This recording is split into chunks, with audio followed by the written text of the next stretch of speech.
ఏం జరిగిందో చెప్పమ్మా. చూడండి సర్పంచ్ గారు, నాకు ఇష్టం లేదంటున్నా, మొత్తుకొని చెప్తున్నా నా వెంట పడుతున్నాడు. అయినా మొహం మీద ఇష్టం లేదంటున్నా చీ అనిపించట్లేదంటే ఇదేం జన్మండి? ఎరా అమ్మాయికి ఇష్టం లేదంటున్నా సిగ్గు లేకుండా ఎండబడుతున్నావంట. ఎవరిని ఎవరే డిస్టర్బ్ చేసింది, ఎవరిని ఎవరే ప్రేమించింది, ఎవరిని ఎవరే వదిలేస్తుంది, అన్నీ నువ్వు చేసి నలుగురిలో నవ్వుల పాలు చేసావు కదే. నింద నీ వైపు ఉంది కాబట్టి శిక్ష అనుభవించక తప్పదు.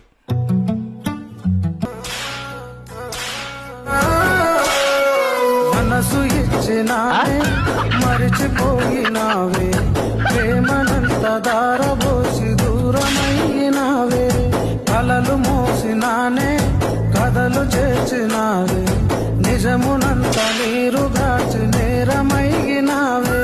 అక్క అక్క ఏం చేస్తానో అసలు నీకైనా అర్థమైతుందా?